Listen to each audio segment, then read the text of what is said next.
मैं कॉलेज में कोई प्राणी शास्त्र का अध्यापन करता था और लगभग 18 साल From the start, a resource base of university people and other experts has been involved in designing the contents of the curriculum, textbook writing and teacher training.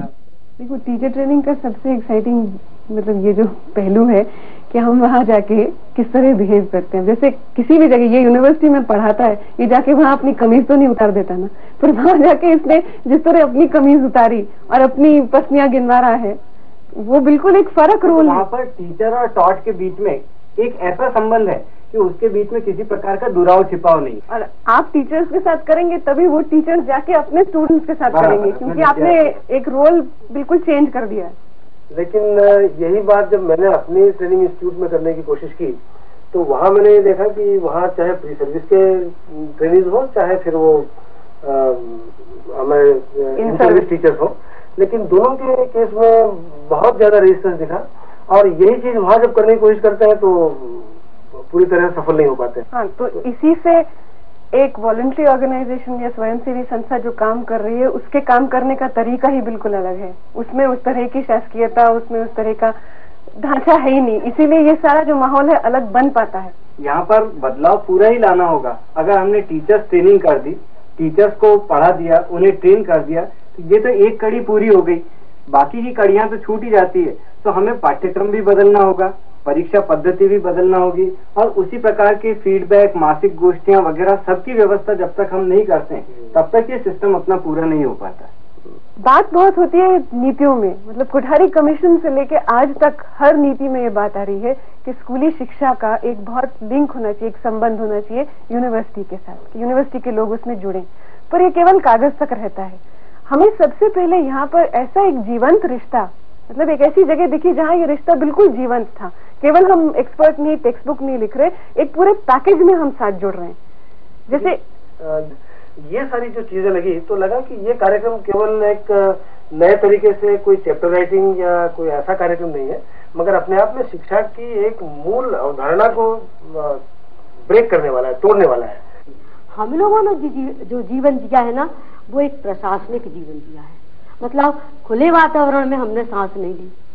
किसी ने हमसे पूछा नहीं कि क्यों मैडम आप ये अध्याय पढ़ाओगी, किसी ने हमसे कहा नहीं कि इसमें क्या कठिनाई है। लेकिन जब हमने होशंगाबाद विज्ञान की ट्रेनिंग ली और जब हम एक साथ बैठे सब लोग एकलव्य के सदस्यों के साथ, तो हमें लगा कि अरे हम भी तो कोई हैं।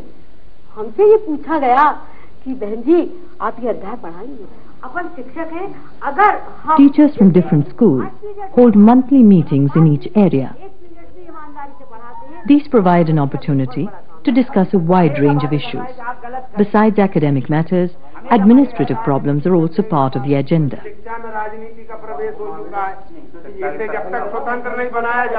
Such open interaction is vital in sustaining individual commitment and enthusiasm. अच्छी शिक्षा के संबंध में जब हम लोग बात करते हैं तो हमारे सामने समस्या होती है कि जिसे कहते हैं क्लासरूम की राजनीति, कि क्लास की पॉलिटिक्स, इसको कैसे चेंज कर सकें। क्योंकि अभी तक जो शिक्षक है वो एक शक्ति का स्रोत होता है, वो एक तरह का पुलिसमैन होता है क्लासरूम में, और उसको बदलकर शिक्षक को बच्चों के सीखने और समझने की प्रक्रिया में एक साथी या सहयोगी कैसे बनाया जाए। तुम्हारी राय में हमारे देश में गरीबी का क्या कारण है? अब चलो एक एक करके एक एक उपाय सोच लो और बताते जाओ। संतोष बोलो। अपने देश के लोग आलसी, वेरी गुड। अच्छा, और अपने को अपनी सर्टिफिकेट दे रहा है कि हम लोग आलसी हैं। हाँ चलो बोलो। उत्पादन नहीं है तो काम कहाँ से करेंगे, फिर गरीबी रहेगी। उत्पादन नहीं है, किस क्षेत्र में उत्पादन नहीं है? रोज हाँ पूरे भारत में नहीं है, बहुत करके तो पूरे भारत में उत्पादन नहीं है। अच्छा सुनो, हाँ क्या? सुनो सुनो, ये ललित बोला क्या? कर्ज लेता है तो उनको अपने देश पे दबाव डालते कि इसका उत्पादन करो तो इससे हमको लाभ होगा।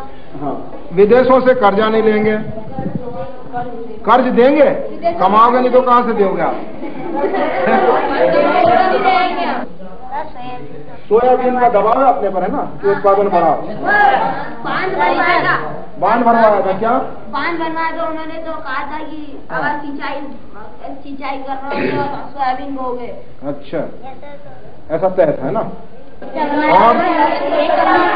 यदि भारत कर्ज न ले तो कर्ज लेते ना सर, तो उनको जो विदेश में कमी रहती है चीजों की, हाँ। वो अपने भारत से लेकर उनको दबाव डालते अपने। अच्छा, तो अपन दूसरे देशों से कर्ज नहीं लेंगे तो अपने को जो अपने खेतों में बोना वो बो सकेंगे, उससे अधिक लाभ होगा। आत्मनिर्भर होंगे, बात बड़ी सम्मान की है निश्चित रूप से।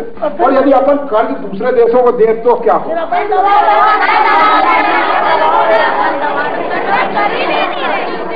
सरकारी स्कूलों में उद्देश्य मात्र ये रहेगा कि साक्षर कराया जाए विद्यार्थियों को, शिक्षा नाम की कोई चीज नहीं हो, इसलिए शिक्षक पूरे नहीं दे रहे हैं। वो आप मान के चलिए, शिक्षक नहीं दे रहे हैं, विद्यार्थी। हमारा तो दायित्व है, पर हमारा दायित्व की एक सीमा है कि हम कितना कर पाएंगे स्कूल में। जहाँ एक नियम यह बना कि 45 लड़के से शिक्षा एक क्लास में ज्यादा नहीं होना चाहिए, वहाँ हमारे एक क्लास में 60 लड़के हैं। हमारे 45 लड़के, अब बताइए, कक्षा में एक शिक्षक 145 लड़के, तो वहाँ साक्षर भी कर पाएगा कि नहीं वो आदमी? जिस तरह से हम अपने आर्थिक मांगों के लेकर के संघ के माध्यम से बात करते हैं, उस तरह से अपने काम के हालात के बारे में भी बात करें कि भाई हम सरकार के सामने धरना दें, आंदोलन करें कि हम नहीं चाहते कि हमारे क्लास में 40-45 बच्चे से ज्यादा हो। हमारे काम के जो मौके हैं वो सही तरीके से हो, ताकि हम अपना काम सही तरीके से अंजाम दे सकें। ये हम संगठन के माध्यम। तो कहाँ आवाज उठाएं, किसको? हमने हमारे ऑफिसरों से कहा अभी पचमढ़ी में हमारा सेमिनार हुआ, अभी पचमढ़ी में सेमिनार हुआ था। पचमढ़ी के सेमिनार में मैंने बोला DPI वगैरह, ये काम समाज के सामने बोला कि साहब मेरे यहाँ एक शिक्षक के पास 145 लड़के हैं, देते हैं आवेदन देते हैं कि हमारे पास कुछ नहीं होता सर। एप्लीकेशन कितनी बार एप्लीकेशन दी आपने, क्या हुआ? कुछ नहीं हुआ। सबसे पहली बात तो ये कि पहले तो मानसिकता वाली जो बात है, जब तक हमारे पूरे समाज की मानसिकता चेंज नहीं होगी, उसमें बदलावट नहीं होगी, तब तक आप न तो तुलना कर सकते हैं न कोई बात कर सकते हैं। अब इसको लेकर फिर दिक्कतें आती हैं, क्योंकि जो ब्यूरोक्रेटिक स्ट्रक्चर है शिक्षा का, उसके सामने बहुत सारी समस्याएं हैं। एक तो ये कि उनके पास रिसोर्सेज की बहुत सारी कमी है, और भी बहुत तरह की दिक्कतें हैं। तो जैसे ही शिक्षकों को आज़ादी मिलने की बात होती है, तो सबसे तो पहले शिक्षक लोग इन कमियों को सामने लाते हैं, उभारने लगते हैं, और उनकी ये उम्मीद होती है और ये प्रेशर होता है कि इन बातों को ठीक किया जाए। तो एक तो फिर शिक्षक ब्यूरोक्रेसी को, शिक्षा की ब्यूरोक्रेसी को तैयार होना पड़ेगा कि इस ओपन क्रिटिसिज्म को सुन सकें। वो खाली एकेडमिक फ्रीडम नहीं दे सकते हैं और ये कि एक एडमिनिस्ट्रेटिव फ्रीडम ना हो, दोनों चीजें साथ साथ आती हैं।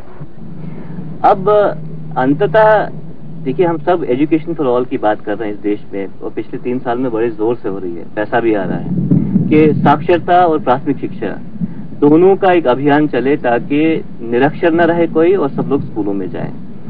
और सिद्धांत रूप से तो ये सही है, पर यह भी सही है कि जो भी सरकारी तरीके अभी तक रहे हैं ये करने के, वो अब सरकार भी मानती है कि असफल हैं, जब तक इसमें समाज का सहयोग ना हो।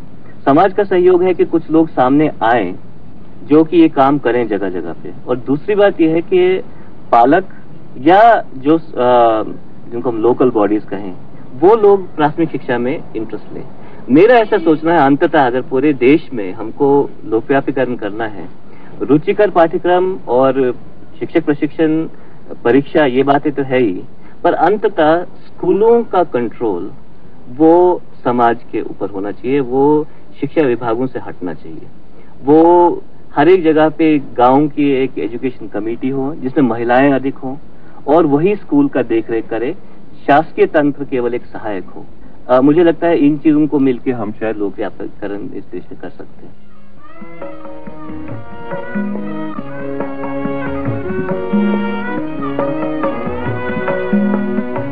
जिन पुस्तकों के भार से मैं रोज ही दब जाती,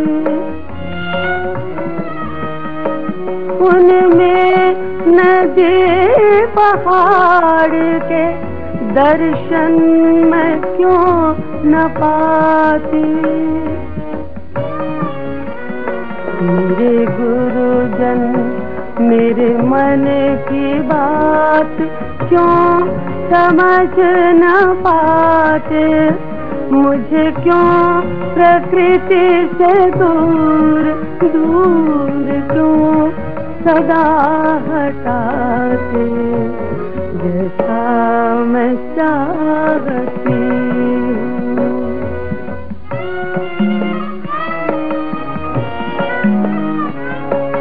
जैसा मैं चाहती हूँ। मेरे गुरुजन मुझे वैसा नहीं पढ़ाते जैसा मैं चाहती हूँ।